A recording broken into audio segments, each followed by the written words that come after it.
Dear students, let's get started with today's session. In this video module, I am going to present in front of you some basic concepts related to geometry. Geometry itself, it's a very vast topic, so it will be practically difficult for us to cover every aspect of geometry within the limited time what we have. But we will give our best efforts in communicating to you some of the most relevant and important concepts which everybody must be knowing while you are preparing on this particular topic, that is geometry. Okay, so all these concepts, you note down them very carefully and refer the same while you are learning this topic, while you are trying solving varieties of questions and all. Because most of the questions what you are going to see during competitive examinations, they are as such centered around these concepts what I am covering in this video. And also, please note, this video module, it will serve as a very rigid, a firm framework that will help you to systematically organize your thought process and thus gain mastery over problem-solving questions based on geometry. So use the framework for your quick reference and make sure that you are practicing more questions before you appear for any of these competitive tests. Okay, so let's get started. Just like the Big Bang through which the universe, it came into existence, geometry, this topic, I can say, it all started with something called as a plane. Okay, so right now, I am trying to connect certain dots. All right. So I'm just starting from the beginning, the basics here. So geometry, it all starts with something called as a plane. And in a plane, you will find infinite number of points. Now, let me consider that this is the plane that I am referring to. Okay. And in this particular plane, I am considering one particular point. Let me say it is point A. All right. Now, passing through this point, I can consider infinite number of lines. Right? I can consider infinite number of lines that can pass through this particular point A. But there it comes. I can see that passing through 2 points, this point A and this point B, I can have only one line, right? I shall just draw it correctly. Passing through A and this B, please note, I can have only one line. Okay. So, thus, we talk about the plane, we talk about the infinite number of points that are lying on the plane, and passing through 2 points, we have got only one line. But line as such, there is no beginning, there is no end. It extends that way. But when I consider that A to be the starting point and B to be the end point, or the other way around, B to be the starting point and A to be the end point, like that, when I am considering it, what is that I am going to get? I am going to get this, something called as line segment. Got it? Now, I can combine this concept related to line and line segment together, and then think about something called as a ray. So ray has got a starting point, but the other end, it extends up to infinity. So AB, it is a ray. Now, I am considering that there is another ray. It is also starting from this point A, but it is extending in another direction. You can say from the point A, one ray AB, it goes off.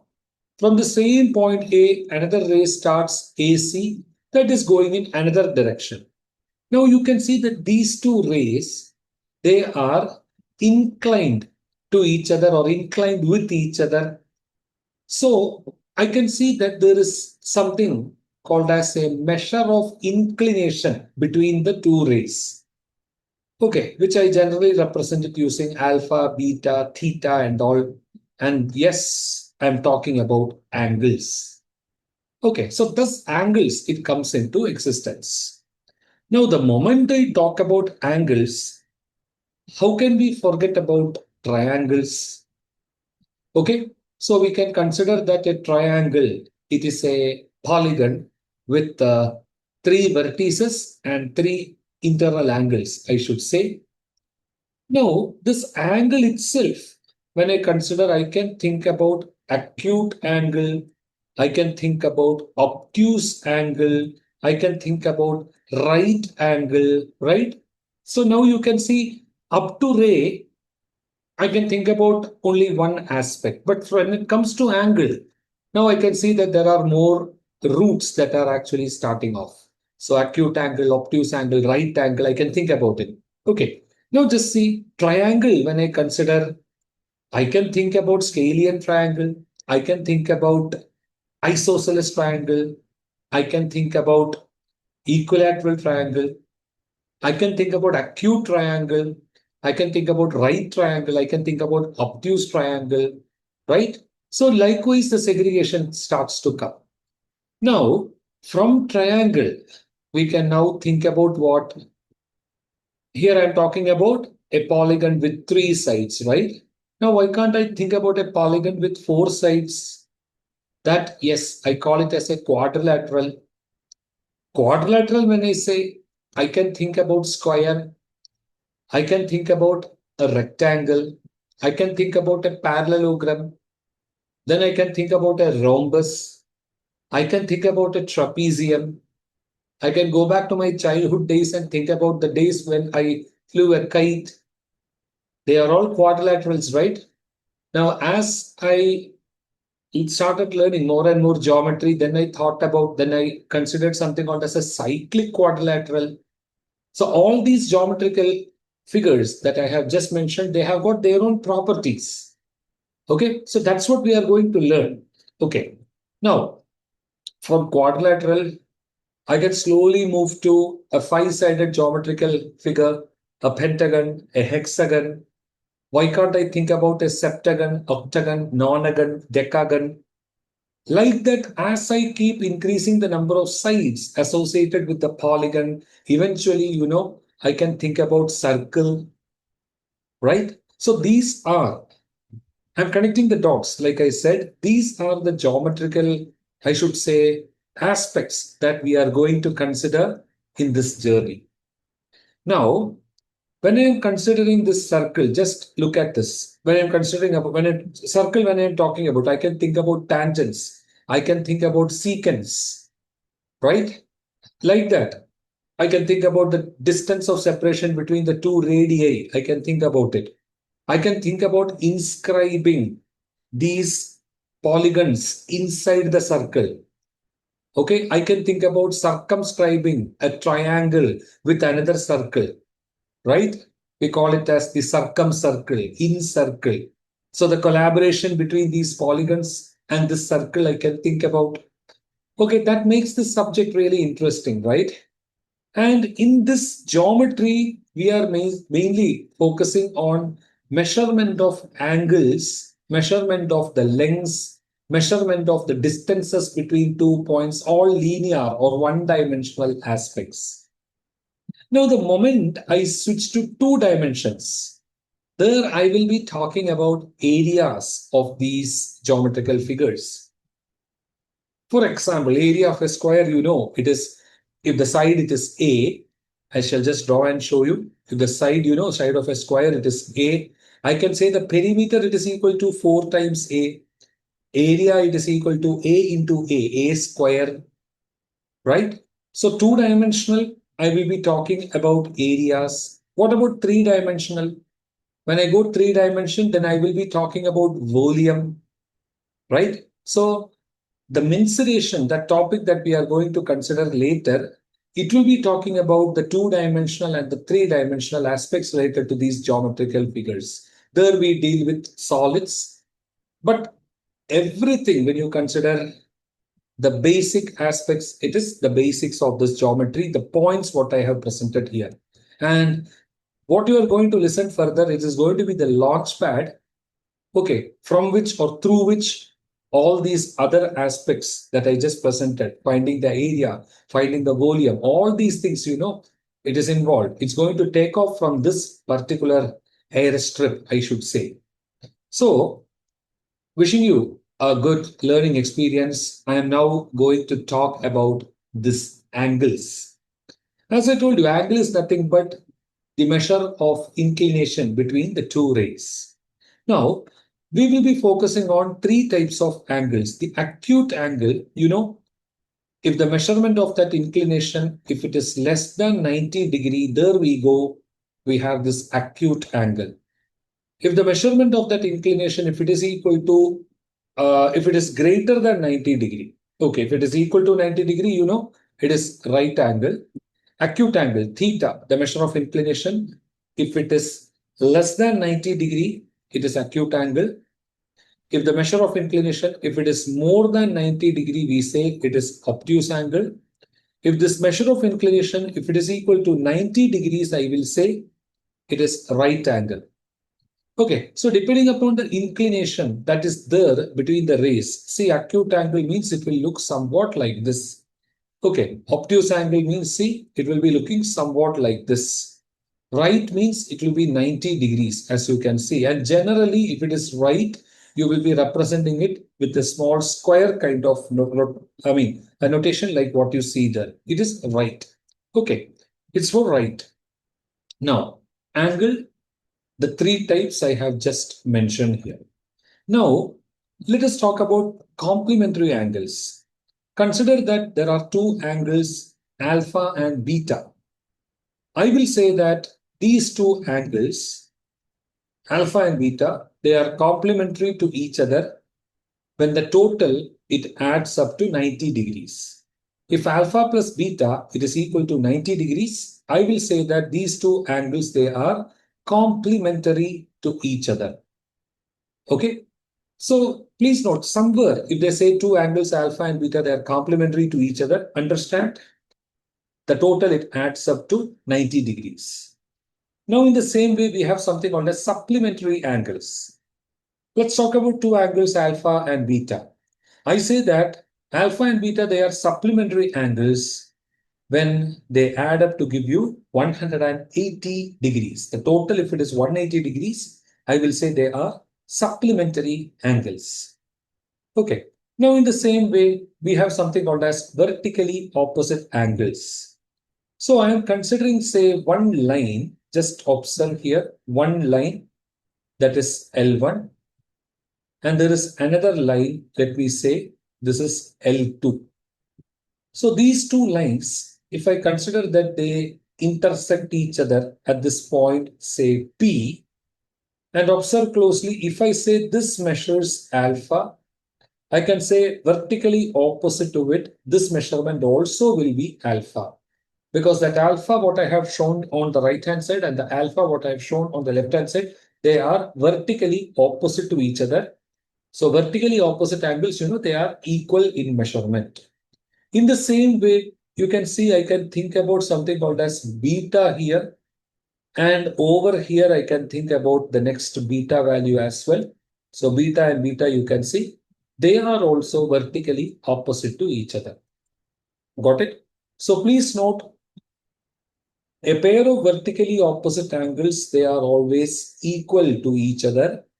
And vertical angle and the adjacent angle, they are supplementary angles. So just like I showed you, I'm considering this diagram once again. This is L1 and this is L2. If this is alpha, vertically opposite, this also will be alpha. And if I consider that this is beta, vertically opposite, this also will be beta. And please note, I can see that here, vertically opposite angles are always equal to each other. And I can see that vertical angle and the adjacent angle, they are always supplementary angles. I can see that alpha plus beta in this case, it is a straight line. It is 180 degrees. Okay. Now, in the same manner, when I consider, we will talk about parallel lines. You can see that parallel lines are those lines, they lie in the same plane. They are always maintaining the same distance of separation between them. They never intersect, no matter how far they are extended. They have got the same slope and they share no common points between them. So these are some of the checklists I can consider. And all these points, when they are satisfied, I consider that those two lines, they are parallel lines. Okay. Now I am representing this M and N. Okay. These two lines, they are parallel lines. They are parallel to each other. And all the conditions that I have presented here, it is being satisfied by the line M and the line N. Okay. Now, in that way, when I proceed, look at parallel lines M and N. Now, I am considering that there is another line like what I have shown here. It is cutting this M and this N. This line, let me say it is PQ, the line. It is cutting M and N. That PQ, I call it as the transversal. Okay. Now, if I say that this measurement, it is alpha, I can say vertically opposite, this also will be alpha. I can consider that if this is beta, vertically opposite, this also will be beta. And alpha plus beta, it is equal to 180 degrees. Now, in the same manner, when I am considering, please note, here I can say this measurement also will be alpha. Okay, because M and N, they are parallel to each other. They maintain the same slope. So the same transversal cuts M and N maintaining the same slope. So if it is alpha here, this also will be alpha. And I call those two alphas where I have put the tick mark, I call them as the corresponding angles. Okay. Now in the same way, if this is alpha, I can have the measurement of this inclination as also alpha. And I can consider that this will be beta and this also will be beta. Okay. And these angles so formed, I call them as parallel angles. Now, let us talk more about parallel angles. Parallel angles are those angles that are created when a pair of lines are intersected by this transversal. Okay. Now, we can talk about something called as alternate angles. We can talk about co-interior angles and corresponding angles. They are the parallel angles that we are talking about. The alpha here and this alpha here, I call them as corresponding angles. In the same way, the beta here, one interior and the other one exterior, I can call this beta and this beta as corresponding angles. Same way on the other side, beta here and the beta here, they are corresponding. This alpha here and this alpha here, they are corresponding angles. All right. Now, in the same way, we can talk about co-interior angles. If this is alpha, this is beta. I can call this alpha and beta here. They are located internal to these two parallel lines, right? So this alpha and this beta, both are interior. I call these two angles alpha and beta as co-interior angles.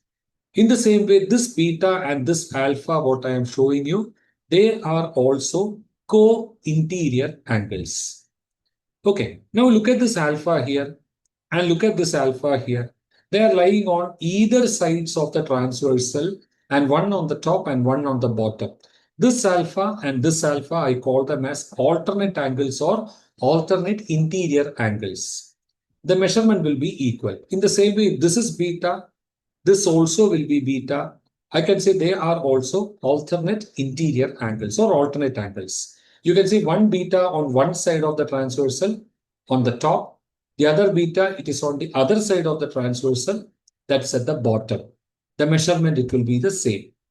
Okay, and you can see that sum of this co-interior angle, alpha plus beta, sum of the co-interior angles, it will be also equal to 180 degrees. Okay, so using these properties, some questions are there which you can expect for these competitive exams and solve them. I guess this much is clear to you. Now let's slowly move on to triangles. You know that a triangle, it is a two-dimensional shape. It has got three sides and three angles and three vertices. You know that sum of the three angles. Actually, I should be specific here. I should be saying sum of the three internal angles or interior angles. It should be 180 degrees. Okay, so if I say that this is alpha, if I say that this is beta, if I say that this is theta, I can see that alpha plus beta plus theta, that is equal to 180 degrees. All right. Now, if I consider that this is vertex A, this is vertex B, and this is vertex C, AC, the side, I will say that it measures A units.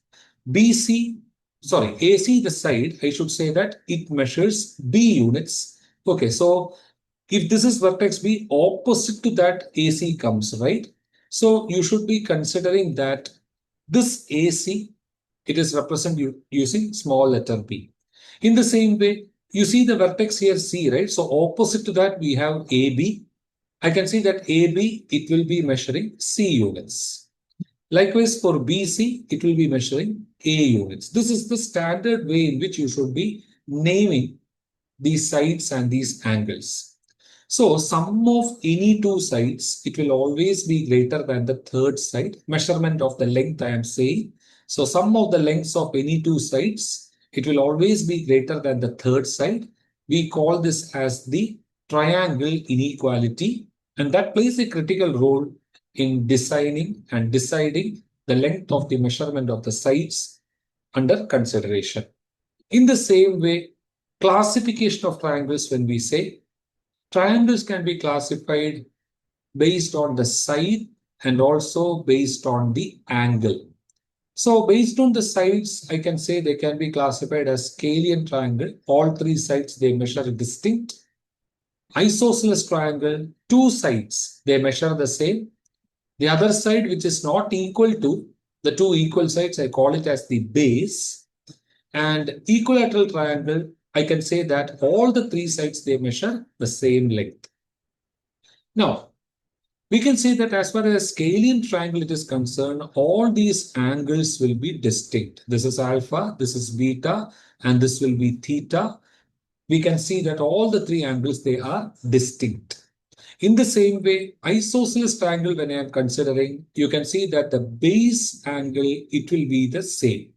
Okay, the two sides are equal that you see, right? So the base angles corresponding to that isosceles triangle, they will be equal in measure. As far as equilateral triangle is concerned, all the three sides are the same, right? So I can see that all the three angles, they will also measure the same. 60 degrees each it will be. Okay, so that's, I have completed talking to you about classification of the triangles based on the sides. So I have not only talked about the sides, but I have asked you to consider the angle aspect as well.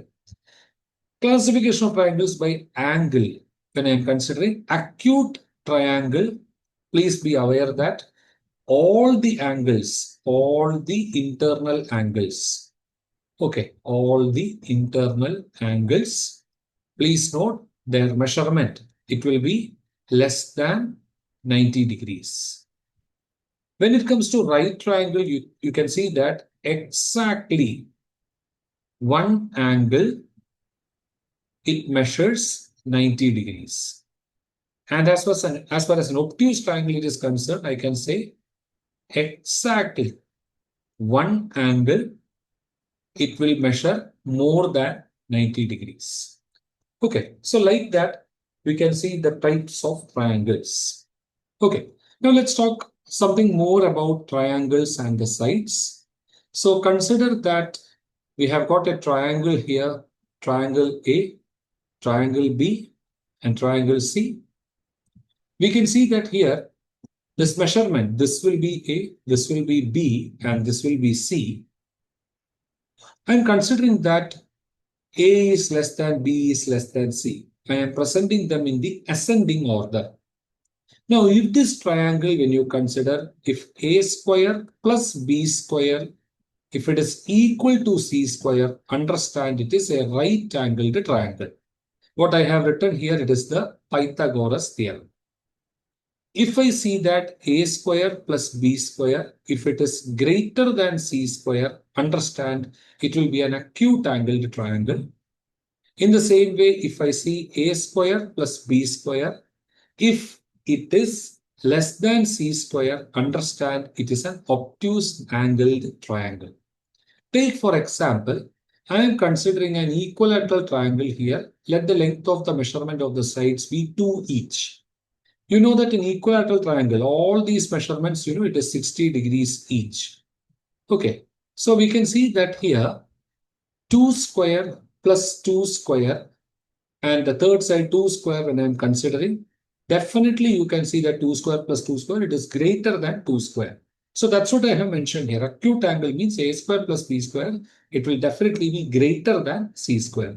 So keep this aspect in mind while you are dealing with something that connects the perimeter of the triangle, nature of the triangle, whether it is acute angle, obtuse angle. You can even think about forming how many scalene triangles you can consider, which are acute angled with perimeter it is equal to 30. Like that, and all questions can come for the competitive exams. I repeat the question, listen carefully. How many triangles, acute angle triangles can be formed? Perimeter it is equal to 30 units, and all of them are scalene triangles. Okay, so like that, questions can come. So for them, we have to satisfy the boundary condition. Perimeter should be 30. Triangle inequality should be satisfied. Okay, acute angle condition, A square plus B square greater than C square should be satisfied. So all those constraints, you need to find out how many acute angle it can be formed. So it's very interesting to solve these types of questions, right? So the basics for solving them, that's what I am presenting in this video. All right.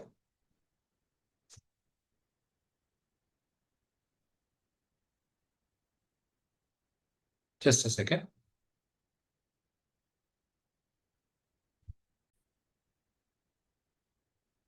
So dear students, with this quick introduction, I shall conclude this short video module.